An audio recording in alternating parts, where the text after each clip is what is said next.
친애하는 영도자 김용민 동지께서는 장기 불황에 지쳐가는 인민들에게 먹거리라도 실속 있는 걸 챙겨주시고자 영동시푸드의 새우요리 3종 세트를 파는 사람이 거지꼴을 면치 못할 저렴한 가격에 판매하기로 결정하시었다.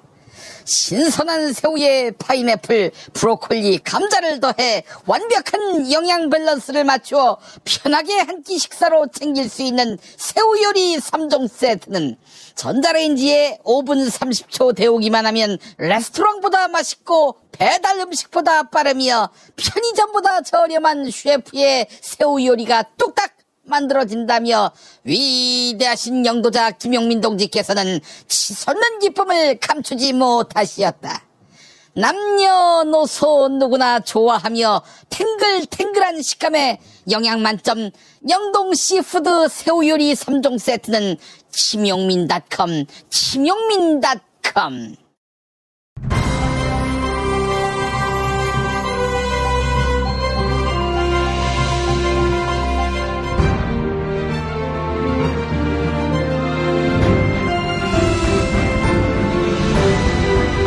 2018년 8월 23일 목요일 김용민 브리핑 2부입니다.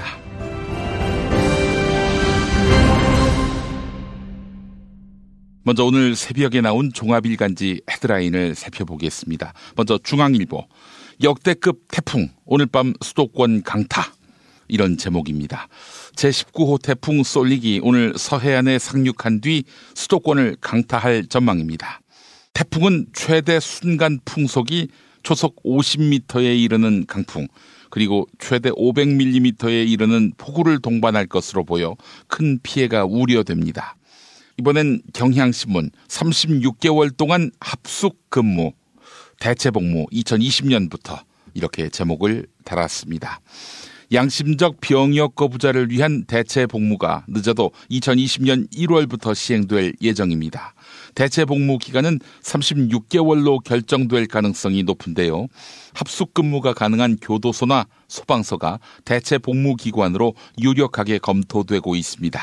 다음은 세계일보, 핵미사일 위협 여전한데 국방백서 북한은 곧 적, 이런 내용 삭제 검토라는 제목입니다. 국방부가 2년마다 발간하는 국방백서에 북한 정권과 북한군, 즉 조선 정권과 조선군은 우리의 적이다, 이런 문구를 삭제하는 방안을 검토했습니다. 국방부는 충분한 검토를 거쳐 오는 12월 국방백서 발간 시 결정할 예정이다, 이렇게 밝혔는데요. 조선이나 조선군을 구체적으로 명시하지 않고 군사적 위협이 적이다, 이런 표현으로 대체될 가능성이 있습니다. 이번엔 국민일보 27개월째 최저 기록, 답없는 저출산, 우울한 기록 행진, 이렇게 제목을 달았습니다. 출생아 수가 2016년 4월부터 27개월째 최소 기록을 갈아치우고 있습니다. 통계청에 따르면 지난 6월 출생아 수가 2만 6천 명으로 지난해 같은 달보다 2,500명 줄었습니다. 다음은 동아일보, 여당도 찬성 선회, 원격 의료 규제 푼다, 이런 제목입니다. 도서산관과 같은 소외지역 그리고 군대의 한정에 원격 의료를 허용하는 방안이 추진될 가능성이 있습니다. 국회 보건복지위원회 소속 더불어민주당 국회의원 9명 가운데 소외지역을 대상으로 한 원격 의료에 반대하는 사람은 1명뿐이었습니다. 자유한국당이야 말할 것도 없이 원격 의료 확대에 찬성합니다. 따라서 관련 법안이 발의되면 국회 통과 가능성이 높습니다. 약자들이 모여 사는 곳에 원격 의료를 허용해서 효과가 있으면 전국으로 확대해야 한다. 조중동이 이렇게 나팔 불지 않겠습니까? 네, 그래서 사실 물꼬를 튼다, 여러모로 우려를 해야 되고 여러모로 검토가 뒤따라야 합니다. 이번엔 한겨레, 정의당 패싱, 다수당의 횡포, 이렇게 제목을 달았습니다. 국회 환경노동위원회 소속인 이정미 정의당 대표가 노동 관련 법안을 심사하는 고용노동소위에서 배제됐습니다. 야당 목 4자리를 교섭단체인 자유한국당이 3명, 바른미래당이 1명씩 나눠 갖기로 하면서 정의당을 빼버린 것입니다. 다음은 서울신문 소득주도 성장 재확인한 장하성, 이런 제목입니다. 장하성 청와대 정책실장은 최저임금 인상이 소득주도 성장 정책에서 차지하는 비중은 일부다, 이렇게 강조했습니다. 이어서 나머지 소득주도 성장 정책이 효과를 나타낼 때까지는 시간이 필요하다, 이렇게 덧붙였는데요. 소득주도 성장 정책을 지속적으로 추진하겠다는 입장을 표명한 것으로 풀이됩니다. 이번엔 조선일보, 카드사, 건물주, 납세자에게 떠넘긴 대책, 이렇게 제목을 달았습니다. 정부가 자영업자를 지원하기 위해 세금과 카드 수수료를 깎아주고 근로장려금과 일자리 안정자금 지원 금액도 지금보다 더 늘리기로 했습니다. 이를 두고 조선일보는 절감되는 비용은 결국 다른 경제 주체들에게 전가되고 경제 전반의 효율성을 저해하게 된다, 이렇게 평가했습니다. 네, 니들 눈엔 뭐가 아름답게 보이는지 묻지 않을 수가 없습니다. 마지막으로 한국일보, 나라 망신시키는 공무원 턴키 해외 연수, 이런 제목입니다. 공무원들의 역량을 끌어올리기 위한 각종 해외 연수와 해외 방문의 취지가 무색해지고 있습니다. 여행사가 설정해주는 주제가 곧 정책 연수의 주제로 둔갑하고 결과 보고서마저 여행사가 대행해주는 무책임한 관행이 계속되고 있다는 것입니다. 오늘의 헤드라인이었습니다. 골반 잡자 바로 잡자 바디로직, 허리 통증 바로 잡자 바디로직, 몸매 교정 바로 잡자 바디로직, 자세가 좋아지는 골반 교정 타이즈 바디로직, 검색창에 골반 교정 바디로직. 삐딱한 남성 골반, 허리에도 역시 바디로직입니다. 바디로직의 효과를 못 느끼셨다면 100% 환불해드립니다. 자세한 환불 조건은 홈페이지를 참조하세요. 올해는 책의 해라고 하지요. 오는 9월 수원 행공동이 책 놀이터로 변신합니다. 전국의 지역 출판사들이 만든 맛깔난 책들이 한자리에 모이고 어린이 책 난장, 누구나 책방, 북 아트마켓에서 나만의 힙한 아이템을 찾을 수 있는 곳, 온나라 지역 책들의 한마당 2018 수원 한국지역 도서전이 9월 6일 행공광장에서 시작됩니다. 책과 함께 놀아볼까요? 이 캠페인은 사람이 반가운 도시 휴먼시티 수원과 함께합니다. 충남 금산의 넓은 인삼밭, 정성농장을 일군 농부아버지 이정열 씨. 자연은 노력한 만큼 내어준다. 그 자연의 마음을 알기에 정성농장을 더불어 일구는 아들 이성규 씨도 아버지에게 배운 것처럼 정직하고 또 성실하게. 정성농장 홍삼은 인삼 재배부터 가공 판매까지 모두 책임지고 있습니다. 그래서 대한민국 1등 품질을 자부합니다. 검색창에 정성농장 홍삼을 검색해주세요. 정성농장 홍삼. 전화문의는 010-9754-6972.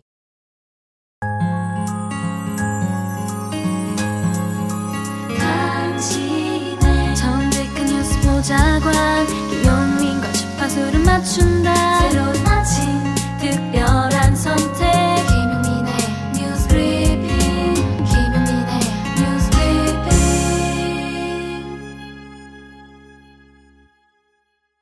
다음 주 문재인 대통령이 장관 4명에서 5명을 교체하는 중폭의 개각을 단행할 것으로 알려졌습니다. 청와대 핵심 관계자는 6월 지방선거 이후 일부 부처의 개각을 위해 계속 검토해왔다. 개각의 규모나 대상 부처는 확정되지 않았다, 이렇게 말했는데요. 국군 기무사령부 간부들과 진실 공방에 휘말렸던 송영무 국방부 장관이 개각 대상에 포함될 가능성이 크다, 이런 관측이 나옵니다. 다만 경제정책을 놓고 이견을 노출해온 김동연 부총리 겸 기획재정부 장관과 장하성 청와대 정책실장은 유임될 것으로 전망됩니다. 둘 중 한 명이라도 교체하게 되면 경질로 해석될 수 있으며 정부 경제정책 실패를 자인하는 셈이 되기 때문입니다. 그렇다면 한 사람이 나가야 한다면 둘이 나갈 수밖에 없다, 이런 얘기가 되겠네요. 김동연과 장하성, 두 사람은 한마디로 공동 운명체가 됐습니다. 교체설이 나왔던 박상기 법무부 장관도 검경 수사권 조정과 같은 검찰 개혁 문제 때문에 유임될 가능성이 높은 것으로 알려졌습니다. 경향신문 보도였습니다. 박근혜 전 대통령 탄핵 심판 당시 양승태 대법원이 헌법재판관들의 일거수일투족을 속속들이 파악했던 것으로 알려졌습니다. 검찰은 당시 헌법재판소에서 파견 근무한 최모 부장판사를 피의자 신분으로 소환 조사했는데요. 검찰은 최모 부장판사가 헌법재판소의 대외비 문건 그리고 헌법재판관들의 탄핵 심판 평의 내용을 법원행정처에 전달한 것으로 파악하고 있습니다. 특히 탄핵 심판과 관련해 재판관들이 사석에서 나눈 발언까지 법원행정처에 전달한 것으로 검찰은 보고 있습니다. 최모 부장판사는 검찰 조사에서 대부분의 혐의를 인정한 것으로 전해졌는데요. 최 부장판사의 보고는 이규진 당시 양형위원회 상임위원 그리고 임종원 법원행정처 차장에게 순차적으로 전달된 것으로 보입니다. 검찰은 오늘 이규진 전 양형위원회 상임위원을 피의자 신분으로 소환해서 조사합니다. 이 보고서가 임종헌에게까지만 갔을까요? 양승태에게 보고되지는 않았을까요? 네, 우문이 되는 것 같습니다. 한국일보 보도였습니다. 국회의원이 공직선거법을 위반해 형사재판에서 징역형 또는 100만 원 이상의 벌금형을 선고받을 경우엔 당선 무효, 즉 의원직이 박탈됩니다. 이 같은 선거재판은 총선 때마다 최대 40건씩 진행되는데요. 하지만 양형 기준이 재판부의 재량을 한껏 발휘될 수 있게 설계돼 있어서 이른바 재판 거래가 이루어질 수 있는 환경이 조성됐다. 이런 지적이 나옵니다. 자, 다시 이야기해서 재판장 마음대로 100만 원을 넘기느냐, 100만 원 미만으로 두느냐, 이 결정을 할 수 있다는 거예요. 재량의 폭이 매우 넓다는 것입니다. 이런 사정을 염두에 두고 법원행정처가 움직인 정황이 사법농단 문건에서 포착되기도 했는데요. 상고법원안 법사위 통과 전략 제목, 이런 제목의 문건을 보면 박경철 익산시장 선거법 위반 사건 언급은 신중할 필요가 있다. 신속하게 처리하기보다는 당분간 사건을 갖고 있을 필요가 있어 보인다. 이런 내용이 담겨 있습니다. 이에 따라서 법조계에서는 형사재판과 별도로 당선 무효 재판을 진행해야 한다. 이런 목소리가 나옵니다. 서울신문 보도였습니다. 1심에서 징역 24년과 벌금 180억을 선고받은 박근혜 전 대통령의 항소심 판결이 바로 내일 나옵니다. 이번 항소심 선고의 핵심이자 가장 관심을 끄는 대목은 재판부마다 판단이 엇갈렸던 삼성 관련 뇌물 혐의입니다. 이재용 삼성전자 부회장의 1심 재판부는 정유라 씨에게 건넨 승마 지원비 73억, 여기에 한국동계스포츠영재센터에 후원한 16억을 더해서 모두 89억을 박근혜가 받은 뇌물로 인정했습니다. 반면에 이재용의 2심 재판부 누구겠습니까? 정형식 아니에요? 정형식은 정유라가 탄 말 3마리를 뇌물로 인정하지 않아서 1심 인정액의 반토막인 36억만 뇌물로 봤습니다. 하지만 이후에 이어진 박근혜의 1심 재판에서는 말 3마리가 다시 뇌물로 판단됐습니다. 박근혜가 이재용으로부터 정유라 승마 지원비 73억을 뇌물로 인정받았다 이건데, 자, 73억을 박근혜 2심 재판부가 인정할지 아니면 36억으로 인정할지, 이게 주목됩니다. 뭐 그 두 가지 말고도 다른 답이 있겠습니다마는 여하간 이번 박근혜 항소심 재판부가 경영권 승계를 부정한 청탁으로 인정할지 또 말 3마리를 뇌물로 판단할지 관심이 집중됩니다.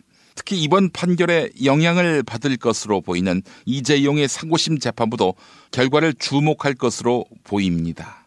이상은 한겨레 보도였습니다. 최근 여론조사 결과를 보면 문재인 대통령의 국정수행 지지율과 더불어민주당의 지지율이 동반 하락세를 보이고 있습니다. 더불어민주당은 지지율 40%대가 붕괴되면서 대응 방안에 고심하고 있는데요. 민주당 지지율이 30%대로 떨어진 것은 지난해 대선 이후 처음입니다. 더불어민주당에서 10년 동안 일해온 내부 관계자는 요즘 민주당을 보면 꼭 냄비 속 개구리 같다, 이렇게 말합니다. 당 지지율이 단번에 급락하면 깜짝 놀라 대응하겠지만 매주 조금씩 하락하다 보니 위험 정도를 체감하지 못한다, 이런 이야기인데요. 당의 가장 큰 축제인 전당대회를 치르는 동안 정당 지지율이 떨어지는 일은 드문 경우인데요. 당권 주자들이 적폐 청산에만 집중하다 보니 국민의 공감을 얻지 못하고 있다, 중앙일보가 이렇게 풀이하고 있는데요. 글쎄요, 꼭 그게 원인일까요? 당내에서 갈라치기 하는 자들, 이 자들이 일으키는 정치 혐오 정서, 이것이 원인은 아닐까요? 드루킹 댓글 조작 사건을 수사하고 있는 허익범 특별검사팀이 수사기간 연장을 요청하지 않기로 했습니다. 30일 기간 연장을 스스로 포기하고 오는 토요일 수사를 종료하기로 한 것입니다. 박상용 특검보의 브리핑 들어보시죠. 수사기한 연장 승인 신청을 하지 않기로 결정하였습니다. 둘째, 이에 수사기한이 8월 25일 종료됨에 따라 수사 대상으로 규정된 사안에 대한 진상 및 수사상 처분된 내용에 대하여는 8월 27일 오후에 밝히도록 할 것입니다. 이상입니다. 오늘 질문과 답변은 받지 않도록 하겠습니다. 역대 13번째 특검 가운데 스스로 수사기간 연장을 포기한 경우는 이번이 처음인데요. 특검팀의 주요 과제는 김경수 경남도지사와 드루킹 일당 사이의 공모 관계를 밝혀내는 일이었는데, 하지만 특검은 김경수 지사에 대한 업무방해 혐의를 제대로 소명하지 못했습니다. 이에 따라 특검팀 내부에서는 김경수 지사에 대한 구속영장이 기각된 상황에서 추가 기간이 주어져도 성과가 나오기 어려울 것이다, 이런 회의론이 나온 것으로 전해집니다. 특검팀은 남은 수사 기간 동안 수사 결과 보고서 작성과 함께 공소 유지 대비에 매진할 예정인데요. 최종 수사 결과는 다음 주 월요일에 발표됩니다. 서울신문 보도였습니다. 배우 김부선 씨가 이재명 경기도지사와의 여배우 스캔들 당사자로 경찰에 출석했습니다. 김부선 씨는 포토라인에서 취재진에게 자신의 심경을 밝혔는데요. 취재진과의 일문일답 들어보시죠. 오늘 경찰 출석하셨는데 심경이 어떠신지 한 말씀. 여기까지 오기를 원치 않았는데요. 이재명 씨의 터무니없는 거짓말 때문에 저와 제 아이가 인격 살해를 당하는 지경까지 왔습니다. 그래서 전 국민에게 진실을 알리기 위해서 나오는데 많은 용기가 필요했고 가짜뉴스에 많이 당하다 보니 두렵습니다. 오늘 좀 갑자기 출석하겠다고 통보하게 되신 특별한 이유가 좀 있으십니까? 네, 동기는 제 아이 아시다시피 미혼모고요. 눈물로 낳은 아이인데 그 아이를 출국을 못 보고 떠났습니다. 그래서 저도 이제 더 이상 잃을 게 없기 때문에 더 진솔하게 진실을 국민들에게 알려야 된다는 의무감으로 나왔습니다. 네. 연인 관계라는 입장이시잖아요. 그렇습니다. 예, 연인 관계를 입증할 만한 증거나 혹시 자료가 있으실까요? 너무 많이 있습니다. 그렇지만 그건 수사기관에서 말씀드리겠습니다. 양해 부탁드리겠습니다. 사과문을 대필한 게 맞나요? 모 기자와의 녹취록이 공개가 됐잖아요. 네, 그렇습니다. 그런데 김부선 씨는 경찰에 출석한 뒤 약 30분 만에 조사를 거부하고 귀가했습니다. 경찰서를 나서면서 김부선 씨는 이재명 지사의 거짓말에 대한 자료를 제출했다. 추후 변호사 입회하에 고소장을 만들어서 정식으로 진술하겠다, 이렇게 밝혔습니다. 이에 대해 이재명 지사 측은 김부선 씨 주장은 사실무근이다. 법률 대리인을 통해서 법적 대응을 해나갈 방침이며 지금은 도정에 집중할 것이다, 이렇게 말했습니다. 국민일보 보도였습니다. 올해 가구당 전기요금 증가액은 지난해 여름에 비교해 평균 2만 원에도 못 미치는 것으로 분석됐습니다. 검침일이 지난 1일부터 12일까지였던 870만 가구 가운데 전기요금이 지난해 같은 기간보다 증가한 가구는 660만 가구였는데요. 5가구 가운데 1가구는 오히려 요금이 감소했습니다. 이에 따른 월평균 요금 증가액은 17,000원에 그쳤는데요.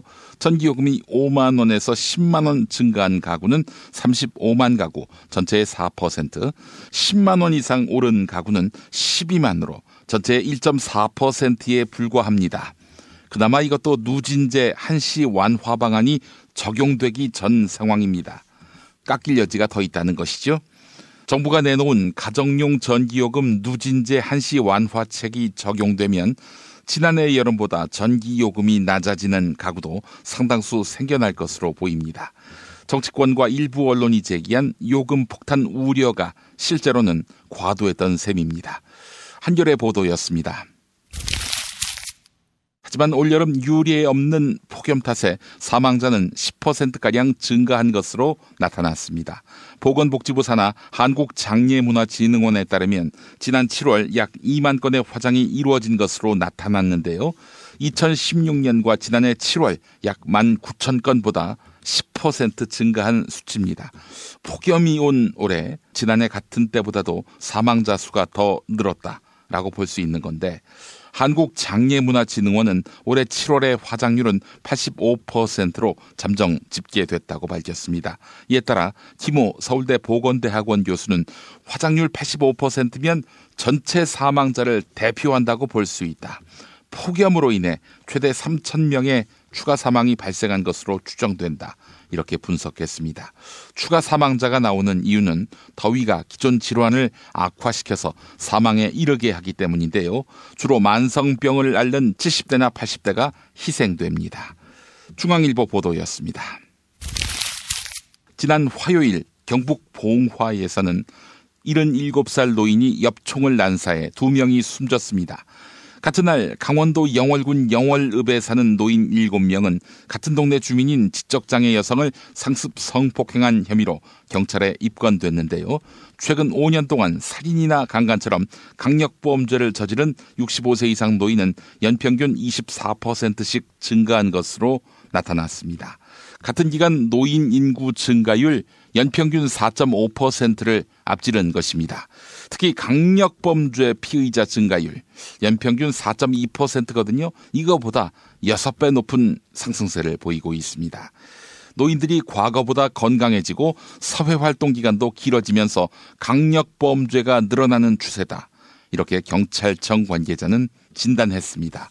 의료계에서는 노화가 진행되면 고집이 세지고 호르몬 변화로 분노 조절에 어려움을 겪는 경우가 있다. 이렇게 말하는데요. 전문가들은 지역사회가 노인들의 범죄 징후를 사전에 포착하는 역할을 해야 한다. 이렇게 강조합니다. 조선일보 보도였습니다. 김용민 파일. 최근 바른미래당 당대표 후보 토론회. 백민은 손학규 후보와 김영환 후보의 설전. 지지율을 높일 수 있는 방안이 어떤 것이 있는지 말씀해 주시기 바랍니다. 많은 후보들께서 지지율 제고에 대한 관심을 말씀을 하시는데 저는 생각이 좀 다릅니다. 저희가 지금 아무것도 가지지 않은 상태에서 지지율 높이겠다, 의석수 늘리겠다, 다 거짓말입니다. 우리 민생을 열심히 챙기는구나 이런 거를 볼 때 그때 마음이 움직이는데 나는 그때까지는 시간이 좀 꽤 걸릴 것이다 이런 말씀입니다. 이번 선거를 이렇게 1,000명도 넘는 사람들이 몰살당했습니다. 저를 포함해서. 경기도지사 선거에 나간 김영환 바른미래당 후보의 득표율은 4.7%. 선거비 보전 기준 15%에 크게 못 미쳤는데. 이런 상황에서 선대위원장을 맡으시고 당의 사무총장을 맡은 분들이 같이 힘을 합쳐서 다시 당권을 잡으려고 하는 이 노력을 한다는 것은 이거는 어떤 일로도 국민이 납득할 수가 없고 이런 지도부가 구성됐을 때는 어떤 지지도 국민의 관심도 끌 수가 없기 때문에 손 대표가 이번에 물러나시는 것, 이 전당대회에서 좀 이변이 일어나시는 것이 이 당을 살리는 일이다. 저는 그렇게 생각합니다. 책임지는 것이 가장 이 민주주의의 핵심이고 새 정치의 핵심이다. 이렇게 말씀드리고 싶은 것입니다. 말씀해 주시기 바랍니다. 저도 참 이 길을 안 걷고 싶었습니다. 그러나 나에게 남아있는 마지막 사명이 이거다. 이런 생각으로 고심 끝에 나왔습니다. 아까도 잠깐 말씀드렸습니다만 지금 제가 나와서 제가 대표가 될 것을 기대하고 나갈 걸 좀 기다려보겠다고 하는 의원들, 원외위원장들이 많습니다. 그분들의 마음을 저는 헤아립니다. 예, 알겠습니다. 지금 우리 당이 통합이 돼야 됩니다. 그 통합에 앞장서서 새롭게 인물이 없다고 말씀하십니다. 이 당에 인물이 없다고 말씀하실 때 그 자리에 제가 있습니다. 옆에 정운천 장관도 계시고 정운찬이 아니라 정운천인데 여기 이준석, 하태경 다 있습니다. 이런 인물이 없다. 언제까지 이 인물이 없다는 얘기로 언제까지 이 자리를 차고 계셔야 되느냐 하는 문제가 있을 건데요. 그 말씀을 하시는 동안 손학규가 당대표가 되시는 동안에 이 당 안에는 인물이 없구나. 다 없어지고 손학규 하나만 남는 것입니다. 그런데 손 대표께서 이번에 당대표가 되시기 위해서 신용현 의원과 김수민 의원을 짝짓기 하고 줄을 세우는 일을 하고 있습니다. 그것을 안심이라고 말하고 있습니다.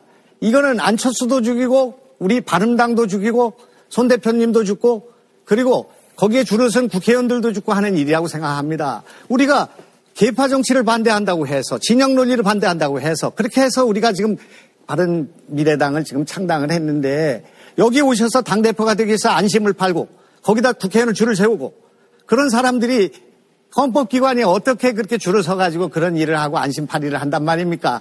이게 천하의 손학규가 할 일이 아니지 않습니까? 죄송합니다. 제가 안심을 팔았다고 한다면 그건 제 잘못인데 그렇지가 않습니다. 제가 이번 선거대책 본부장에 이찬열 의원을 앉히고 정문원 바른정당 전 의원이 부위원장으로 같이 앉아 있습니다. 그리고 저는 안심을 팔아서 당대표가 될 생각 없습니다. 신용년 의원이 제 옆에 있었던 것이 사실입니다. 또 김수민 의원도 제 옆에 왔었던 것이 사실입니다. 그런데 저한테 와서 같이 하겠다고 알겠습니다. 하는 것을 제가 어떻게 너 안 돼 그러고 그거는 저는 지난 20년 그리고 말이죠. 동안 잠깐만요. 안심을 그렇게 함부로 얘기하지 마세요. 30년 지났으니까 30초 지났으니까요. 지난 20년 동안 민주화 운동했습니다. 저 20년 동안 정치했습니다. 국회의원 4선 하는 동안 원내대표, 당대표 대선 후보에 올라간 라운드 한 번 못 가봤습니다. 왜 못 가봤는지 아십니까? 정치적 소신을 지키기 위한 것입니다. 열린우리당 창당할 때 저는 그것이 잘못된 것이라고 생각해서 따라가지 않았습니다. 계파 정치, 진영 논리 반대했습니다. 이번에 평생 처음으로 국민의당 창당할 때 나온 것은 그 노선과 같은 노선을 지키기 위한 것입니다.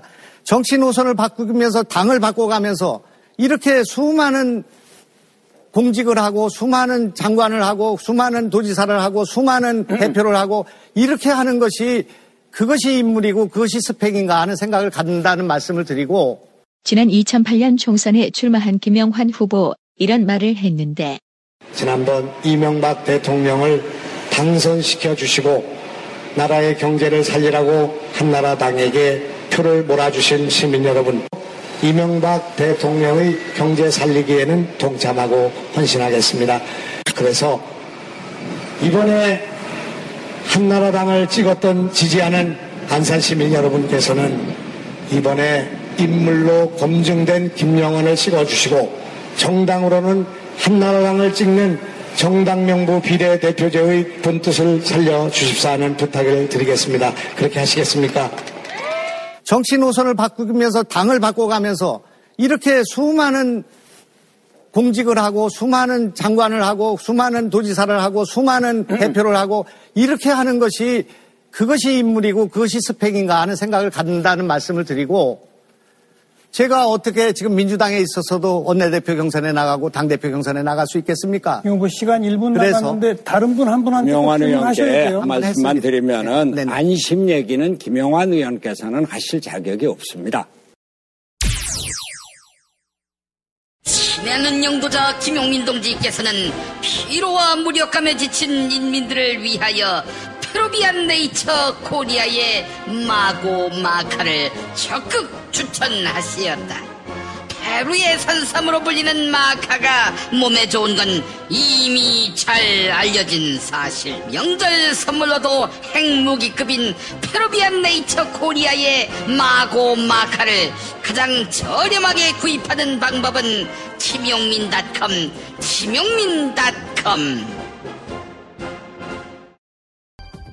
이봐, 에너지 넘치던 자네가 요즘 왜 이렇게 시들시들해? 그러게, 언젠가부터 이렇게 고개 숙인 남자가 되어가네. 아이. 남자를 위한 보양식의 끝판왕이 나왔습니다. 지친 남자를 깨우는 놀라운 힘, 궁금한 남자. 여보. 궁금한 남자. 네이버에서 궁금한 남자를 검색하세요. 1833-6654. 탈모인 여러분, 샴푸 살 땐 반드시 천연 99% 이상, pH 5.5, 피부 자극 1% 미만인지 확인하세요. 2, 3일에 머리 하나 더 빠지는 걸 우습게 보지만 2, 3년이면 정수리만 1000개 차이 납니다. 그렇지만 샴푸로 머리가 나진 않으니 이미 빠진 곳은 어쩌냐고요? 뿌리 깊은 샴푸 두피 영양제가 있습니다.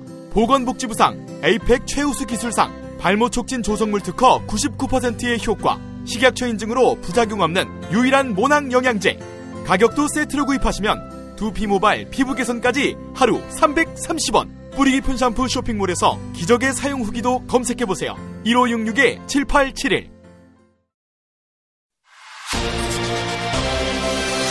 답은 이미 정해져 있으니 너는 대답만 해라고 하는 답정너. 아닌데. 답은 정치인데 너만 몰라. 이건데.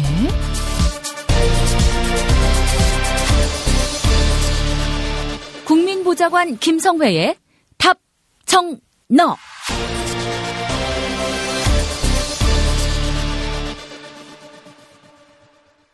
탈모는 막아주고 빠진 머리는 다시 나게 하는 18,000원짜리 뿌리 깊은 샴푸 두피 영양제. 돈 많이 들고 효과 없다고 포기하신 분들 딱 한 달만 뿌려보시기 바랍니다. 효과 없다면 환불된다고 하네요. 네, 전화는 1566-7871번입니다. 이제 답정너로 이어갑니다. 국회 더불어민주당 손예원 의원실 김성회 보좌관 만나겠습니다. 김 보좌관님. 네, 안녕하세요. 네, 결국 허익범 특검이 수사기간 연장을 포기했네요. 네, 뭐 되게 당연한 결과죠. 지금 박성수 특검하고 허익범 특검을 비교해보면 가장 결정적인 차이를 김 PD님 뭐라고 생각하십니까? 일단 실체가 없고 있고의 차이 아닌가요? 없는 건 허익범, 있는 거는 이제 박근혜의 박영수 특검.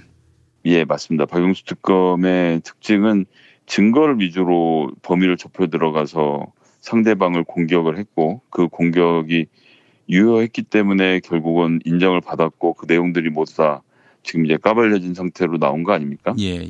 그런데 드루킹 특검의 실체는 드루킹이라는 자가 오랫동안 뭐 이런 정치 관련된 자영업자 일을 해오면서 쌓은 노하우와 인맥 이런 것들을 동원해서 자기의 영향력을 넓히려고 노력했고 영향력을 넓히려고 했던 가장 큰 이유는 본인의 공동체 그 커뮤니티 핵심적으로 있는 200명 그리고 반개로 있는 2,000명에게 회비를 잘 받고 강연을 잘하고 이러는 것. 그래서 뭐 드루킹이 아주 뭐 악의적인 인물로 해서 모든 것을 망치려고 했던 사람이라고 생각하진 않습니다. 그런 식으로 뭔가 자기 벌이 구조를 만들고 그런 속에서 자기들의 이론을 만들고 경제 정책을 만들고 이것이 정보로 전달되기를 바랬던 정치 자영업자였다고 생각하거든요. 그 자체는 뭐 저는 나쁜 일이 아니었다고 생각하는데 예. 영향력이 넓어지지 않으니까 종국에는 무리해서 이제 소위 말하는 매크로라는 무리한 짓을 했고 그것에 의해서 비참한 결과를 맞이하게 된 거죠. 그 과정에서 이제 경찰에게 적발이 됐고 경찰에게 적발이 되고 나서 그 사람이 한 일이 뭡니까? 자기가 뭐 그렇게 한 게 없다라고 하면서 진술을 한 거죠. 진술을. 증거는 아무것도 없고 진술. 그다음 뭐 증거라고 나오는 것들은 전부 다 그냥 특검에서 이런저런 얘기를 한 것들인데요. 별 중요하지도 않은 얘기들 떠들었고 특검은 뭐라도 하려고 달겨들었고 달겨들 때를 놓고 보면 포스트 중에 하나지 않습니까? 김경수 의원이 지금 현재는 초선 의원에 이제 경남지사를 시작했습니다만 여러 가지 정황이나 이렇게 볼 때 앞으로 대권 주자 혹은 이제 큰 정치인이 될 수 있는 여러 가지 조건을 갖추고 있는 사람이었기 때문에 뭐 상대방의 입장에서는 이런 사람 하나라도 더 쳐내는 것이 되게 중요한 일이었죠. 자유한국당 입장에선. 예. 그래서 이제 얼씨구나고 쳐내려고 덤벼들었는데 이 사건을 돌이켜 보면 가장 큰 오류는 역시나 명칭에 있었습니다. 명칭. 예, 그게 매크로 댓글이 됐던 드루킹이 됐던 컴퓨터를 잘 모르시는 분들은 들어도 절대 이해할 수 없는, 심지어 기자들조차도 저에게 전화를 해서 매크로가 뭔지를 물어봐야 되는 지경에, 그 사실 우리가 한글 매크로나 엑셀 매크로는 가끔 쓰거든요. 무슨 쉼표 붙이고 이럴 때 쓰는 그 매크로랑 똑같은 매크로인데 드루킹 했으니까 뭔가 대단할 거라고 생각해서도 이렇게 말씀하셨지만, 그런데 그 명칭을 드루킹 특검 혹은 매크로 특검 이렇게 잡아버리니까 사람들은 못 알아듣는 거죠. 게다가 드루킹은 제가 예전에 한번 말씀드렸습니다만 저도 즐겼던 게임인데 이제 월드 오브 월크래프트에 드루이드라는 종족이 있는데 그래서 자기 아이디가 드루킹이었던 거거든요. 드루이드의 킹이다 이래서. 예. 근데 그 말을 들으면 그게 사람들이 인간인지조차 인식하기 어려운 단어입니다. 매크로와 드루킹. 뭐가 있나 보다. 컴퓨터인가 보다. 이렇게만 생각하게 되는 거죠. 만약에 드루킹의 아이디가 둘이었다면 어땠을까요? 전 그래도 크게 달라질 것이 없었다고 봅니다. 그건 뭐 안 되는 얘기예요. 뭐 이제 와서 드리는 조언이지만 처음부터 김경수 등 문재인 측근에 의해 저질러진 대선 댓글 부정 특검 이 정도는 가졌었어야죠. 그래서 사람들이 뭐 대선 뭐 이렇게 해서 관심을 가지지. 드루킹 특검 하니 그 뭐 드루킹이 사람인지 아닌지도 모르는 사람이 다수인데 자유한국당이 뭐 김성태 의원 최근에 무슨 안내서라고 해갖고 뭐 한 놈만 패라 어쩌고저쩌고 이런 책까지 내고 정치 강의를 하셨고 저 그 내용 굉장히 감명 깊게 잘 읽었는데 그런 분이 네이밍에서 이렇게 실패를 해서 참 일을 그르치지 않았나. 그런데 이제 더 중요한 것은 네이밍을 대선 부정 댓글 특검으로 했다고 하더라도 나올 게 하나도 없었다는 것. 증거가 없기 때문에 이 특별검사가 아무리 무모하게 하려고 해도 내용을 들여다봐서 지금 이상의 무엇이 나와야 연장 신청을 할 수 있는 거거든요. 그런데 드루킹의 진술 외에는 더 나올 것이 없고 이미 기존의 증거들은 다 확보하고 있는 상태고 그리고 대질신문까지 했습니다만 별달리 얻은 것이 없고 드루킹은 그날 기분에 따라 혹은 본인의 처지에 따라서 계속되게 증언을 바꿔왔단 말이죠. 그런데 가장 핵심 증인이 증언을 바꾸고 있고 거기에 대한 증거는 하나도 없고 운영비 10억이라고 어쩌고저쩌고 초반에 판을 키워봤습니다만 회원들 말 그대로 쌈짓돈 5만 원, 10만 원 뭐 이렇게 해서 강연비 등으로 지출한 것이 딱딱 통장 안에 맞아 떨어지니까 그러면 지금 와서는 김경수 지사나 혹은 다른 정치인들하고 이런 기사는 어떻습니까? 좋아요 좀 눌러주세요. 이걸 했다라고 지금 저 수많은 특별검사 예산을 써가면서 뭘 찾아낸다. 그래서 제가 주고받은 대화를 3개 더 찾아냈습니다. 이렇게 얘기하면 국민들이 참도 좋아하겠습니다. 그렇기 때문에 뭐 전 항복 선언을 한 것으로 보이고 특검이 수사 연장을 안 하겠다라고 하는 것은 특검의 정치적 구성, 지금까지 해왔던 구속영장 청구까지 이어지는 이 완벽한 정치적인 행위에 비추어 봤을 때 연장을 하려고 덤벼들었어야 하는데 그러지도 못했던 이유는 이러한 것이 미진하기 때문에 연장했으면 좋겠습니다라고 얘기할 건덕지가 하나도 없었다는 것. 그래서 제가 뭐 처음부터 초질감 말씀드렸습니다만 우리가 할 일은 김경수 지사의 말을 믿고 그가 담담하게 조사받도록 응원해주면 된다라는 것이었고 김경수 지사는 본인의 공언했던 대로 휴대전화를 내놓아 가면서까지 적극적으로 수사에 임하고 대질신문도 다 2차례나 소환을 거쳐서 이 모든 과정을 겪어냈고 결국은 아무런 흠결이 없는 사람이라는 것을 한 번 더 인정받아서 차기 민주당 진영의 큰 정치인으로 클 수 있도록 자유한국당이 엄청 도와준 게 돼버렸습니다. 사실은 김경수 지사가 상대적으로는 비서실장의 이미지 또 유약한 이미지 사람이 착한 거 아니냐. 실제로 생기기도 너무 착하게 생긴 것도 있겠지만. 아니 품성도 그렇게 선한 분이 없어요 사실. 근데 대권까지 가려면 좀 강단 있는 측면이 보여져야 하거든요. 그런데 그런 것들을 다 한 번에 보여줄 수 있는 기회를 만들어줘서 특검은 망신을 당하고 끝났고 그리고 김경수 지사는 이것으로 본인의 새로운 강인한 면모를 선보일 수 있는 계기가 됐고 이런 엉터리 조사를 하려고 특검을 요청했던 자유한국당과 바른미래당 등 야당들은 이 문제에 대해서 엄중한 책임을 져야 할 것이고요. 대국민 사과를 하든 어떤 식으로든 이렇게 분탕질을 쳐놓고 지방선거를 망치려고 하다가 결국은 아무것도 하지 못했던 것에 대해서 분명히 반성하고 사과해야 한다는 말씀을 좀 드리겠습니다. 아니 사실 특검이 말이죠. 특검법이 발효됐다고 해서 핵심 용의자로 꼽히는 사람에게 죄가 있는지를 따지는 게 아니라 죄가 있음을 입증하는 미션이 있는 건 아니잖아요. 그러니까 죄가 없으면은 무혐의 이렇게 결론 날 수도 있는 거 아닙니까? 근데 왜 이렇게 죄를 만들어내려고 애를 썼어요? 스크래치를 내는 거죠. 원하는 것은 하나입니다. 문재인 대통령 당선에 어떠한 부정한 세력이 들어갔고 사실은 홍준표 대표랑 몇 퍼센트 차이 안 나서 홍준표가 이길 수도 있었는데 문재인이 억지로 이긴 거다라는 레토릭을 만들어내는 수단이고 이것이 지금 들으시기에는 뭐 청취자분들도 그렇고 김 PD님도 그렇고 약간 말도 안 되는 얘기 하지 말라고 코웃음을 치시겠지만 제가 뭐 일전에도 말씀드렸습니다만 유튜브랑 카카오톡을 중심으로 해서 퍼지고 있는 가짜 뉴스들 지금 보니까 국민연금은 800조 중에 200조를 북한에 떼어주기로 우리 정부가 이미 김정은 위원장에게 충성맹세를 했다라는 뉴스까지 돌고 있다고 하던데요. 예. 유튜브에서 이게 먹힙니다. 야 이거 2번이나 소환을 해서 조사를 했는데 뭐가 나올 참이었는데 김정은이 밀사를 특파해서 특검에게 뭐 예를 들어서 특검 검사장을 암살 위협하면서 연장하지 말아라고 했다라는 소문이 있기도 한 것 같더라. 뭐 이제 이런 얘기들을 퍼뜨리고 다닐 것이고 이러한 말도 안 되는 얘기들을 자기들의 유통 채널로 앞으로 이 가짜 뉴스를 돌릴 것입니다. 그렇기 때문에 우리 청취자분들께서 지금도 그렇지만 뭐 김용민 브리핑을 사랑해 주시고 하는 것이다.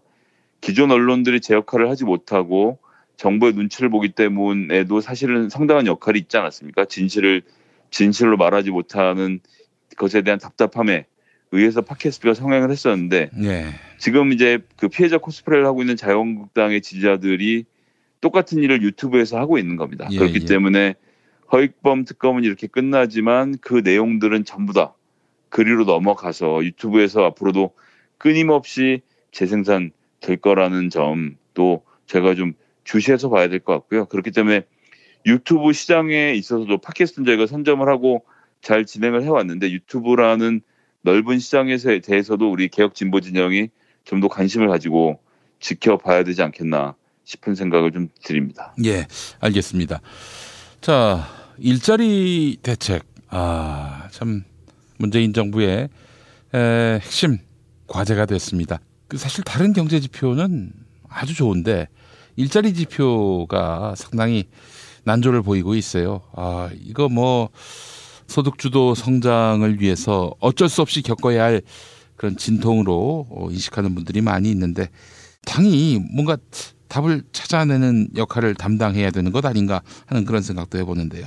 예, 그렇습니다. 원래 대통령은 대통령대로의 의지와 뜻이 있고 그런 것이 정부를 통해 집행이 되는 것이고 당이라고 하면 사실 당에 있는 국회의원들이 하는 일이 뭡니까? 보시기엔 뭐 매일 어디 가서 막걸리 먹고 술 먹고 다니고 사람들 만나고 어디 가서 뭐 축산하고 이런 사람을 보시지만 그러는 가운데 민심을 듣습니다. 그리고 매우 엄중한 이야기들을 들을 수밖에 없고 국민들의 눈치를 봐야 되거든요. 그런 정치인들이 들은 이야기들을 가지고 와서 정책적으로 녹여내는 과정이 또 필요하고요. 그래서 그렇게 정책적으로 녹여낸 이야기들을 논의하는 것이 바로 당정청 협의인 겁니다. 그래서 청와대가 나오고 정부가 나오고 당이 나와서 같이 회의를 하는 것이고요.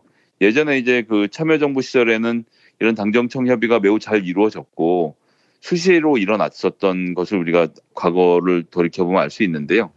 지금 이제 뭐 여러 가지 문제가 있겠지만 당이 제대로 목소리를 못 내는 것은 글쎄요. 제가 보기에는 어떤 그런 분위기도 있는 것 같습니다. 특히나 20대 국회는 뭔가 튀는 발언을 하면 안 된다.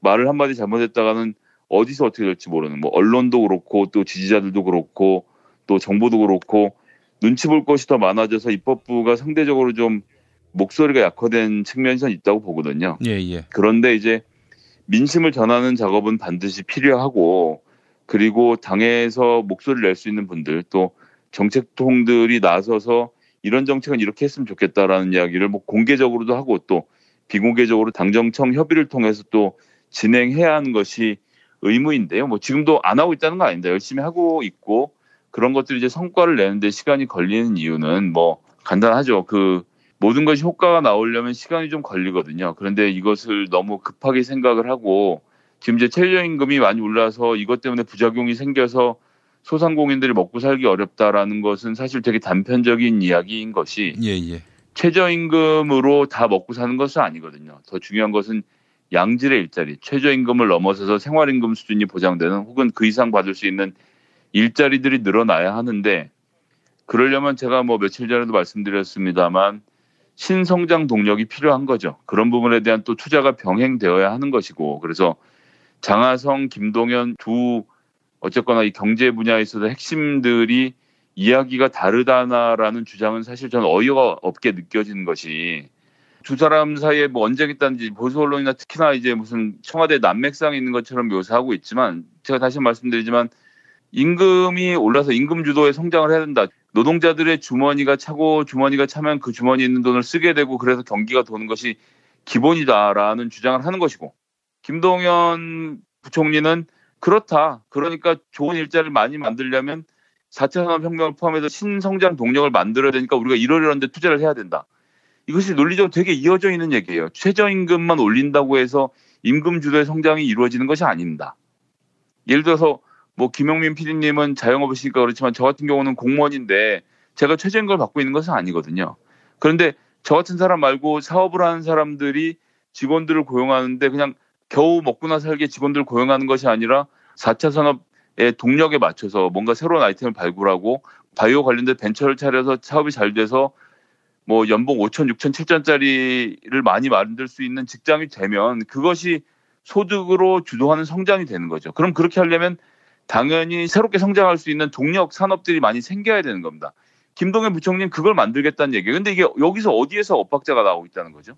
두 가지는 같이 이루어져야 되는 일입니다. 문재인 대통령이 그렇게 배치를 한 것이고 그런데 한 사람은 최저임금을 올리자고 하고 있고 한 사람은 새로운 산업을 만들어야 한다고 말을 하고 있으니 둘이 이빨이 안 맞는다. 이거 정부가 제대로 돌아가는 게 아니다라는 것은 이거는 뭐 마타도어도 이런 마타도어가 없다고 생각을 해서요. 그런 점은 청취자분들이 좀 알아주시고 근데 이제 두 가지 공이 체력을 키우는 일인 겁니다. 그래서 아픈 사람이 병원에 갔는데 진통제를 놔주면 당장 안 아프겠죠. 하지만 지금 문재인 대통령이 의사라고 하면 문재인 대통령은 운동을 하라고 처방을 해준 겁니다. 그래서 장하성 실장이랑 기초 체력을 높이기 위해서 달리기를 하라는 것이고 김동연 부총리랑 근육을 키우기 위해서 헬스장에 가라는 겁니다. 그러면 어떤 놈은 뛰라고 그러고 어떤 놈은 헬스장 가라 그러는데 이게 처방이냐 뭐 언제 효과를 보는 거냐라고 환자가 소리칠 수도 있겠지만 그 치료를 꾸준히 받으면 그래서 기초 체력이 늘어나고 근육이 늘어나면 6개월 1년 후면은 저는 경제가 안정되고 성장으로 다시 돌아설 수 있을 거라 생각합니다. 지금은 내려진 처방에 따라서 우리가 그 처방에 잘 따라서 체력을 키우는 일을 하는 것 이것이 지금 필요한 작업으로 보고요. 정부도 혼신의 힘을 다해서 하고 있습니다. 이것이 실패하면 정부의 지지율 자체가 흔들리는 일이고 제가 몇 번 말씀드렸습니다만 문재인 정부를 지키는 것, 문재인 대통령을 지키는 것은 대통령의 지지율입니다. 다른 것은 없습니다. 제가 옆에 가서 아무리 대통령을 지켜드리겠습니다 하더라도 제가 5천만 국민을 상대로 어떻게 지킬 겁니다. 그렇죠. 아니면 그것이 10만 명이라고 하더라도 10만 명이 어떻게 5천만 국민을 대상으로 문재인 대통령을 지키겠습니까? 5천만 국민 중에서 60%면 3천만이죠. 3천만 국민이 문재인 대통령에 대해서 호감을 가지게 하는 것. 70%면 3,500만입니다. 3,500만의 국민들이 문재인 대통령을 지지할 수 있도록 그런 지지세를 확보하는 것이 중요하고 지지율을 지키는 것이 중요하다. 그렇기 때문에 지금 이런 어려운 순간에 우리가 현명하게 대처하고 기초 체력을 키우는 일을 열심히 해야 되겠다라고 주변 분들을 설득하고 함께 이것에 방향을 맞춰서 나가는 것이 저는 필요하지 않겠나. 특히나 지지자 그룹에서는 그래 주시는 것이 필요하다는 말씀을 좀 간곡하게 드리겠습니다. 네, 알겠습니다. 김성애 보좌관님 수고하셨습니다. 네, 감사합니다. 판촉물이나 단체 선물이 필요할 때 이왕이면 우리 편 회사 네피아를 찾아주세요. 인터넷 검색창에 네피아를 치시거나 032-519-4800으로 전화주시면 친절하게 상담해드립니다. 그런데 상품은 뭔가요? 네피아를 가서 고르세요. 3만 가지가 넘는 물품이 있어요. 다이어트를 위한 꿀팁. 동결건조 채소와 곡물, 단백질, 그리고 효소와 비타민, 미네랄로 만든 다이어트 전용 그린 스무디로 하루 한두 끼만 바꿔 드세요. 비타샵에서 만나요. 소중한 사람들과 마음을 나눌 때 딱 좋은 술이 있습니다. 몸에 좋고 맛도 더욱 좋은 녹구의 눈물을 김용민닷컴이 가장 저렴한 가격에 판매합니다. 영절 선물로도 좋습니다. 녹구의 눈물. 큰맘 먹고 떠나는 제주여행, 제주 렌트카 대여 협동조합과 함께하세요. 제주 렌트카 대여 협동조합은 제주도 내 렌트카들을 한자리에서 예약할 수 있고 정직한 가격에 신차를 우선 배치해드립니다.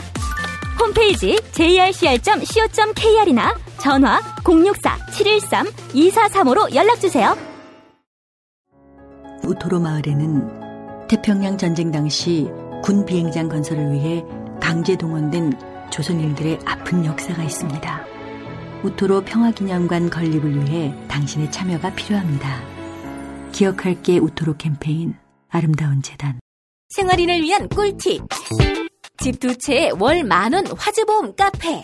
화재 배상, 심지어 도난 피해까지. 여기에 더해 가전제품 고장 수리비까지. 연중 무휴라 언제든 02849-9730.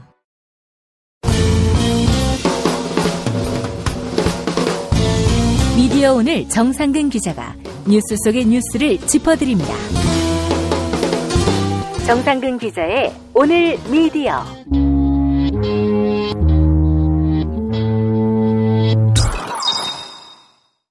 40대 남성 10,000원대, 10살이라면 5,000원대 실손 보험입니다. 40세 여성 기준 월 20,000원 치아 보험도 있습니다. 포털 사이트 다음에서 7,000원 운전자 보험 카페 검색해 보십시오. 전화 번호는 016-360-0689 또는 02849-9730입니다. 오늘 미디어로 이어갑니다. 정상근 기자 나와 계시죠? 네, 안녕하십니까? 예, 자 오늘 어떤 이야기 해볼까요? 네, 먼저 그 SBS PD협회가 이재명 경기도지사에 대한 사과를 요구했다라는 소식부터 네, 먼저 전해드리도록 하겠습니다. 예. 이게 지난달 21일에 SBS 그것이 알고 싶다가 권력과 조폭, 파타야 살인사건 그 후라는 부제의 방송을 했는데 여기서 이재명 경기도지사가 이 성남시장을 재임을 할 당시에 조직폭력배들과 연계가 있었다라는 내용의 방송을 했었던 걸로 제가 알고 있습니다. 무리한 억측이었죠. 전 그렇게 평가합니다. 사실 이게 논란이 돼서 제가 계속 봐야지 했는데 육아에 좀 바쁘다 보니까 이게 아직 보지는 못했어요. 그래서 이 방송에 대한 평가를 내리지 못하는 점을 좀 양해를 해주셨으면 하고요. 조윤호 기자가 보고는 평가를 하더라고요. 그럼 뭐 저하고 생각이 같아요. 그러니까 이제 과거에 조폭을 변호한 일은 있었어요. 근데 사실 일본 전범 기업을 김현장이 변호했다고 김현장이 쓰레기는 아니잖아요. 또 일본 전범 기업하고 직접적인 연관이 있다. 이렇게 말하는 건 무리 아닙니까? 네, 뭐 김현장이 뭐 다른 의미에서 쓰레기긴 하지만 요즘은 또 변호사는 변호를 할 수 있는 거고 그 차원으로 이제 사람들이 기대하고 다음 걸 봤거든요. 성남시장이 됐을 때 그 조폭이 이재명 시장 하에서 특혜를 입은 것이 있었다든지 그랬느냐라고 했을 때 있었다라고 그 알이 보도했는데 그 내용을 보면 매우 부실해요. 네, 뭐 제가 듣기로도 이 해당 기업이 뭐 어느 정도 뭐 성남에서 자리를 잡아가던 뭐 그런 기업이었다는 걸로 좀 알고 있는데 제가 말씀드리고 싶은 거는 이 방송이 나간 이후에 뭐 있었던 현상들에 대해서 좀 말씀을 드리려고 하는데 일단 좀 몇 가지 논란이 있었어요. 그래서 그 논란들 그리고 어제 냈던 그 SBS PD협회 성명에 대해서 말씀을 좀 드리겠습니다. 일단 첫 번째 논란은 이 방송이 방영이 된 후에 이재명 지사 측에서 이 보도와 관련해서 담당 PD뿐만 아니라 이른바 이제 윗선에 연락을 취한 사실이 알려졌다는 거죠. 그 윗선이라고 하면 남상문 SBS 시사교양본부장 그리고 그것이 알고 싶다의 김기석 CP 그리고 심지어 배우 김상중 씨의 매니지먼트사 관계자들이라고 합니다. 그리고 그것이 알고 싶다 PD였던 박정훈 SBS 사장에게도 전화를 한 것으로 알려져 있는데 일단 요거부터 좀 짚고 넘어가면 그러니까 이 행위가 적절하냐 부적절하냐라는 것이겠죠. 그런데 일단 그것이 알고 싶다에서 공개된 이재명 지사의 통화 내용을 보면 이재명 지사가 담당 PD한테 이렇게 얘기를 하죠. 우리 PD님에게 미안한데 위쪽에 전화를 해 죄송하다라면서 원래 제가 그런 거 안 하는 사람인데 라고 말을 했습니다. 뭐 이거를 보면 이재명 지사 본인도 뭐 이렇게 윗선을 통해 뭐 전화를 하는 게 좀 옳으냐 그르냐의 문제를 떠나서 좀 부적절하다고 생각을 했던 모양이에요. 그리고 사과했네요. 네네. 뭐 또 사과하라는 거야? 네, 계속 좀 말씀드리면 뭐 이런 모양새 자체는 좀 우려스러운 부분이 있다라고 뭐 그렇게 합니다. 뭐 저도 좀 우려스러운 모습이 있는데 그 잘한 건 아니죠. 뭐 그것까지 두둔할 수는 없는데. 네. 근데 SBS 보도가 나온 그대로 부실이에요. 네. 문제가 있어요. 그래서 제가 얘기하고 싶은 게 이제 그런 부분입니다. 그런데 이 윗선에 절대 전화를 하면 안 되나라고 물어보면 뭐 저는 그렇게 생각하지는 않는다라는 거죠. 그러니까 본인이 기사나 방송으로 인해서 피해를 입었다면 또 큰 피해를 입을 것이 우려된다면 뭐 전화를 할 수도 있죠. 이게 뭐 언론사에는 상당히 일상적인 일이기도 하고요. 근데 문제는 여기서 이제 핵심은 통화를 한 윗선이라는 측이 이재명 지사의 전화에 압력을 느꼈느냐 아니냐에 따라서 갈라지지 않을까라는 생각이 듭니다. 그러니까 세월호 참사 당시에 이정현이 김시곤 당시 KBS 보도국장에게 전화를 걸어서 뭐 한 번만 봐주셔 뭐 이런 말을 했다고는 하지만 김시곤 국장은 이거를 압력으로 받아들였던 것이죠. 왜냐하면은 해경 책임론이 부상을 하면서 비판이 거셌던 시점에 청와대가 해경 책임론을 거론하지 말라 이렇게 얘기를 했기 때문인데 반면 그 이재명 지사의 전화에 대해서는 그 SBS 관계자들이 미디어오늘 하고 인터뷰를 했는데 전부 압력으로 느끼지 않았다라고 답변을 했습니다. 아마 뭐 전화를 해서 뭐 이런저런 취재를 좀 하는데 좀 공정하게 대해 주십시오. 뭐 얘기 들어보면 한 요 정도 얘기 수준이었던 것 같아요. 그래서 이제 보도가 나가면 뭐 죽는다. 뭐 너네 다 고소할 거다라고 했다거나 아니면 아름아름 이제 잘 아는 CP한테 전화 걸어서 그 PD 너 왜 그래? 뭐 한번 조져놔. 뭐 이런 식으로 얘기를 했다거나.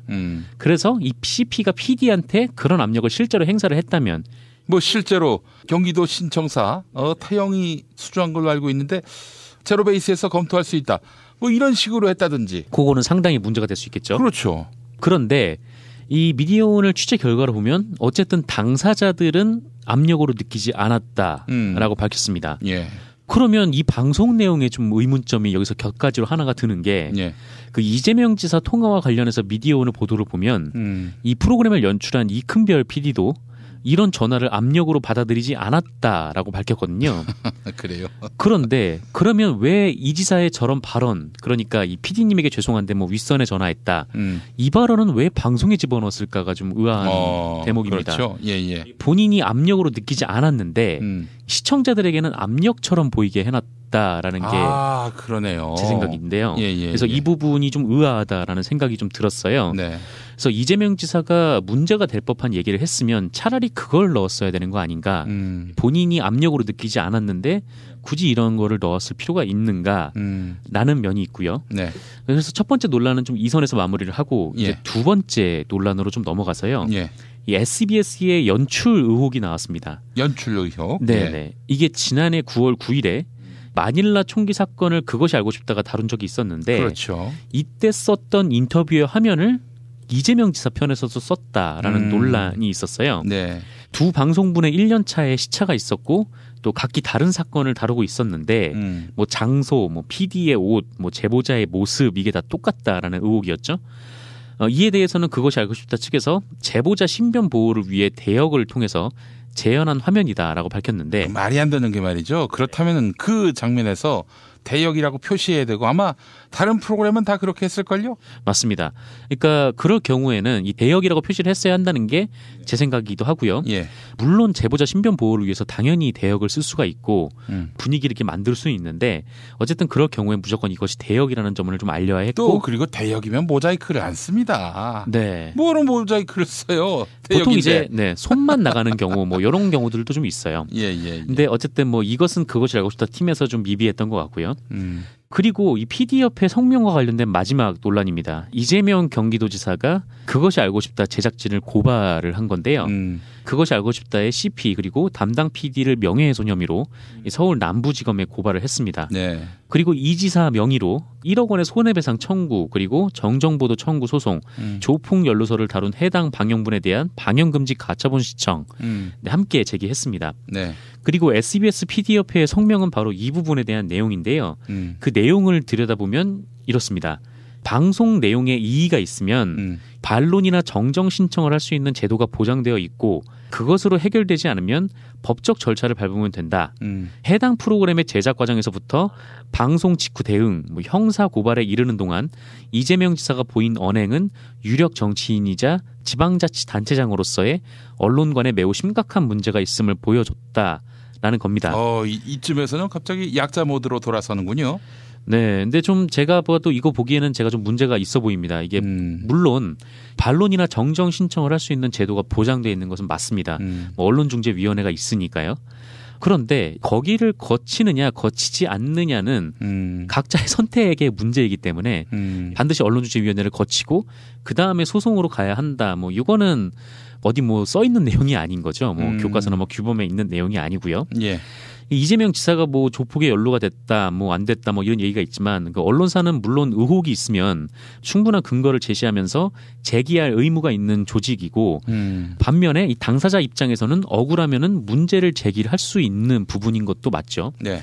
그래서 방송 내용이 근거가 있었는지 없었는지 재판 과정을 통해서 밝혀질 것 같기는 한데 어쨌든 이 권력이 언론사 인사에 직접 개입을 하거나 아니면 협박을 하거나 보도 지침을 내리거나 하지 않는 한은 의혹을 반박을 하면서 취한 여러 가지 행동에 대해서 이렇게 좀 민감하게 반응할 필요가 있는가라는 생각도 저는 없지 않아 있습니다.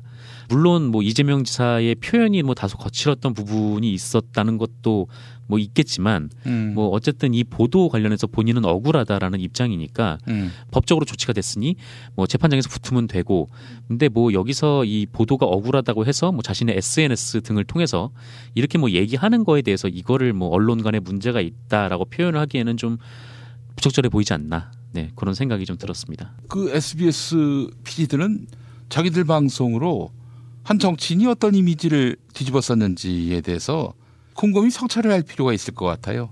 다 경기도 가면은 이재명은 조폭하고 가깝다더라. 다 이렇게 생각하고 있습니다.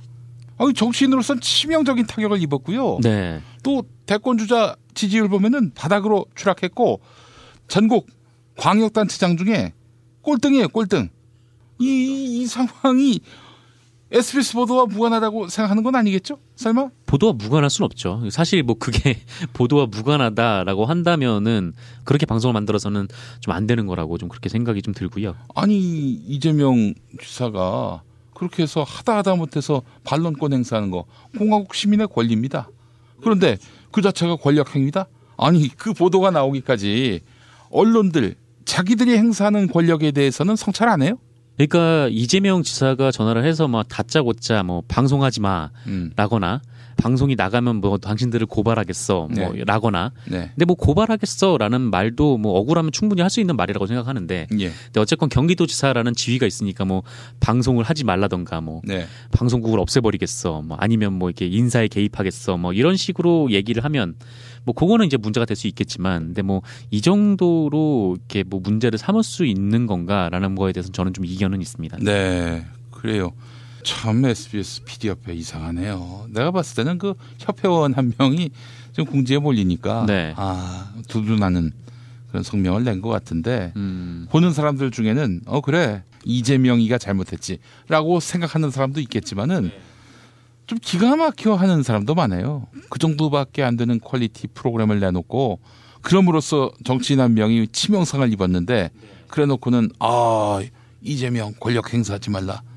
이러는 꼴은 도대체 뭘 말하는 건지. 참. 그렇죠. 이 가만히 앉아서 정정보도 청구해라, 반론보도 청구해라, 이렇게 얘기하는 거는 그 보도로 인해서 이재명 지사가 피해를 입었다면 너무 좀 한가하고 그런 말로 들려질 수가 있겠죠. 예, 이재명 지사가 아니더라도요. 모든 언론사는 항상 그런 생각을 해야 됩니다. 김용민도 마찬가지고요. 시덥잖은 팟캐스트 하는 것 같지만 나의 이 논평과 나의 이 메시지가 어떤 여파를 미칠지에 대한 그런 고민들, 그런 고민들이 선행돼야 하는 것이고 잘못됐다 혹은 지나친 그런 권력 남용이다 싶을 때는 비판받아야 하고 또 그런 부분에 대해서는 사과할 때는 사과해야 되고 그래야지 이거 쥐들이 권력 행사할 거 다 해놓고 상대방이 반응을 보이니까 권력을 행사하고 있다 이런 식으로 나오면은 보는 사람에 따라서는 우습게 보이는 경우가 있어요. 네, 뭐 그런 의미에서 저도 이 SBS PD협회의 성명이 네. 조금 부적절하다라는 생각이 좀 들었습니다. 네, 알겠습니다. 자, 다음 소식 하나 살펴볼까요? 네, 그 최근에 이 JTBC 플러스라는 회사에 소속된 이 잡지들이 잇따라 폐간됐다라는 짤막한 소식을 하나 전해드리겠습니다. 예. 이 여성지들도 이 잡지 불황에서 버티지 못하는 모양새인데요. 네. 그건 그렇고 이 과정이 좀 황당해서 네, 그거를 좀 말씀을 드릴까 합니다. 네. JTBC 플러스에서 내는 잡지가 총 8개인데요. 네.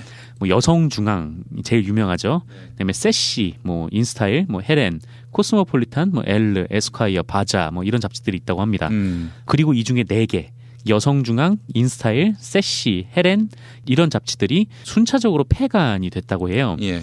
여성중앙은 지난 1월호를 끝으로 기약 없는 휴관에 들어갔고 인스타일은 지난 3월 그리고 세시와 헤렌도 지난 8월호까지 나오고 사실상 폐간이 됐다라고 합니다. 예. 그런데 문제는 이 과정에서 기자들에게 아무 얘기도 없었다라는 점인데요. 예. 이 JTBC 플러스 소속의 기자들이 그렇게 주장을 하고 있어요. 그러니까 여성중앙 같은 경우는 2018년 1월호까지 나왔는데 이 마감날이 작년 12월 20일이었답니다. 그런데 이 기자들이 이번이 마지막이야 라는 거를 안 순간이 12월 20일에 이 잡지를 만들었는데 12월 19일이었다고. 아, 그래요? 네. 그러니까 내일 당장 잡지를 만들어야 되는데 내일이 마지막으로 잡지가 없어진다라는 소문을 들은 거죠. 아이고, 참 무섭네요. 통보를 그렇게 받은 겁니다. 그리고 이 세시와 헤렌도 8월호를 마지막으로 없어졌는데 8월호니까 7월에 만들어지잖아요. 이 세시와 헤렌 기자들도 7월 6일에 그 마지막이라는 통보를 받았다라고 세상에. 합니다. 예. 불과 일주일 전에 이 JTBC 플러스 소속의 기자들이 다 워크숍을 가서 뭐 열심히 하자 뭐 으쌰으쌰 그랬다고 해요. 그런데 이제 돌아오니까 폐간 통보가 이뤄진 거고요. 게다가 이 세시 편집장과 기자 등 이 10여 명 같은 경우에는 지난달 말에 회사로부터 권고사직을 요구받았다고 하고요. 코스모폴리탄 편집장 같은 경우에는 출산휴가 중에 자리가 교체됐다라고 합니다. 요거는 좀 불법이 아닌가라고 생각이 좀 드는데. 근데 뭐 무조건 해고하면 안 된다. 뭐 이런 거보다는 아니 뭐 최소한 장기적인 계획을 마련할 시간은 좀 줘야 하는 거 아닌가. 그런 생각이 들어서 좀 전해드렸는데. 이 과정에서 잡지 기자들이 이 홍정도 중앙그룹 사장을 만났다라고 해요. 석현이 형 아들. 네, 석현이 형 아들. 예. 근데 홍정도 사장 같은 경우에는 폐간 얘기를 뭐 하지는 않았다라고 합니다. 하지만 지금 이제 중앙그룹 차원에서 종이 매거진을 하나씩 정리를 하는 분위기고 이 살아남은 잡지 기자들도 지금 불안감에 떨고 있다. 라고 하더라고요. 네. 그리고 또 이 와중에 어떤 기자가 사내에 대자보를 붙였나 봐요. 뭐 질문 있습니다라는 제목의 대자보였는데 이거를 또 반나절도 안 돼서 떼내버렸다고 하더라고요. 그래서 좀 언론사 조직이 이런 식으로 소통해서 되겠는가라는 생각이 좀 들기도 하고 JTBC 플러스 쪽에서는 뭐 대자보를 누가 붙인지도 몰라서 또 불법 부착물이라서 떼냈다고 하는데 홍정도 사장님께 좀 직원들하고 대화 좀 하시라고 권해드리고 싶었습니다. 한글 모르시나 이 뭐가 붙어 있는지를 모르고 떼셨을 리는 없을 텐데 물론 회사의 처사에 대해서 비판을 안 할 수 없습니다만은 그러나 또 이런 생각도 듭니다. 아 이제 매거진의 시대는 끝난 게 아닌가. 네. 근데 참 이 매거진이 붕괴가 되면 다음에는 신문 차례가 아닐까라는 생각이 들어요. 그래요. 네. 아 여성중앙 예전에 이제 1월호를 사면은 가계부가 이제 공짜로. 맞아요. 네. 결책부록으로 나왔었는데 아이고 이렇게 해서 또 없어지는군요. 그 전에 소년중앙은 또 매달 기다리면서 애독했던 잡지였는데 말이죠. 아이고 참 시대가 정말 전광석화와 같습니다. 기다려주질 않아요. 이게 진짜 잡지의 전성시대라고 불렸던 게 20년 전이었는데 이 불과 굉장히 빠른 시간 안에 확 줄어들고 있습니다. 네, 알겠습니다. 정상근 기자 수고하셨습니다. 네, 고맙습니다.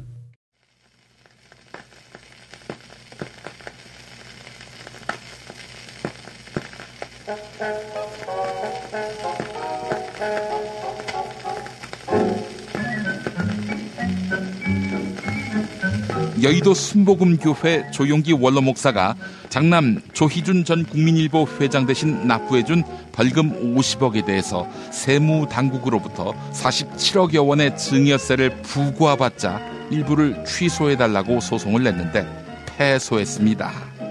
정말 대단한 아버지와 아들이지요. 노라조의 슈퍼맨 듣고 오겠습니다.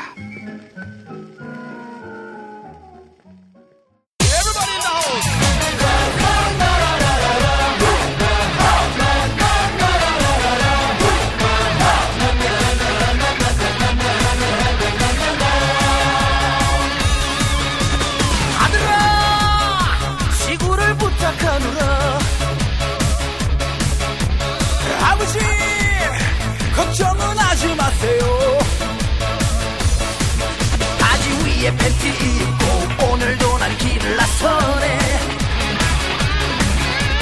아들아 망토는 하고 가야지. 아플싸 어쩐지 허전하더라. 파란 타이즈에 빨간 팬티는 내 참이 포인트.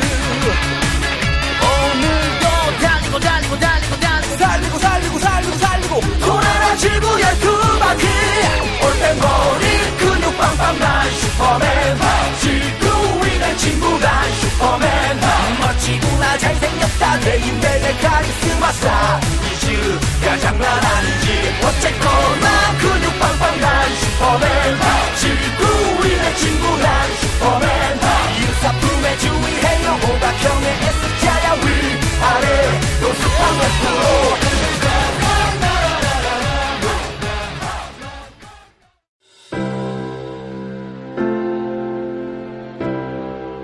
이전에 상상할 수도 없었던 새로운 국면이 조선 대지의 지축을 움직이고 있습니다. 이 민족의 역사가 제 궤도에 올라서서 달리게 시작한다고 하는 느낌이군요. 문익환이 가르쳤고 도울이 배웠던 학교, 한신대학교 신학대학원. 꿈을 현실로 살아간 선구자를 양성하는 한신신학은 촛불혁명과 한반도 종전선언 이후의 세상을 준비하고 있습니다. 한신신학을 통해 세계의 신학을 깊이 연구하고 더 나아가 시대의 예언자의 길을 걷고자 하는 모든 분들을 환영합니다. 이 새 시대는 문익환 씨의 힘으로 열리는 것이 아니라 바로 여기 모인 여러분들의 힘으로 열리는 거예요. 한신대학교 신학대학원 홈페이지나 02-2125-0108로 문의하실 수 있습니다.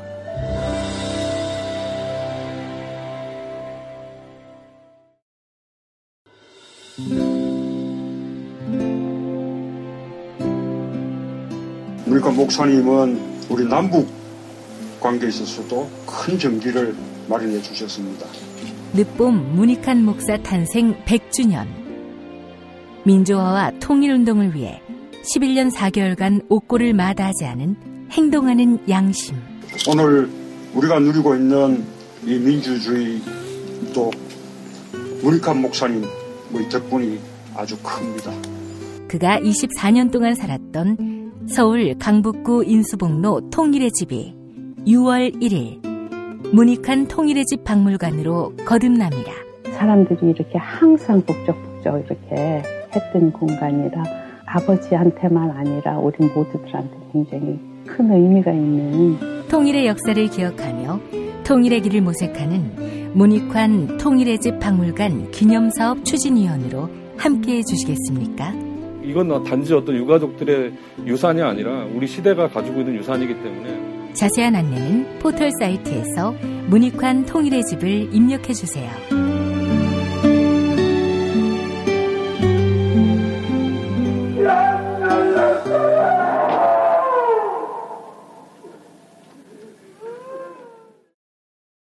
탄핵 때문에 뭐 이야기를 전달을 하려고 해도 길을 막고 듣질 않아요. 해족 수준으로 쪼그라든 한국 보수. 회생의 길은 과연 있을까? 변화된 정치 환경.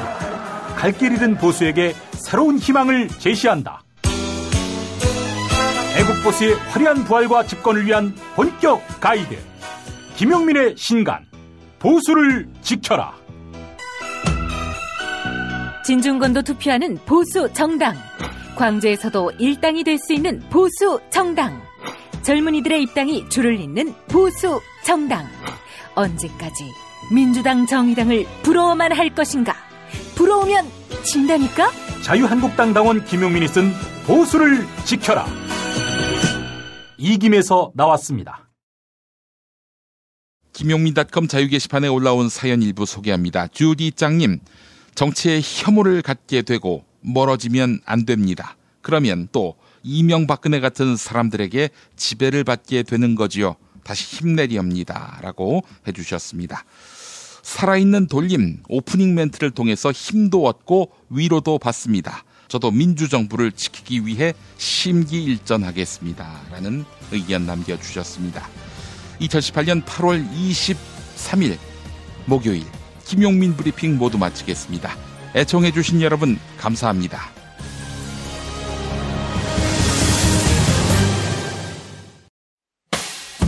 김용민 브리핑과 함께한 시간 어떠셨어요? 다음 시간에도 보다 바르고 알차며 즐거운 정보로 여러분을 찾아가겠습니다. 팟캐스트 포털 팟빵에서 다운로드하기, 구독하기, 별점 주기, 댓글 달기로 응원해주세요. 잊지 마세요.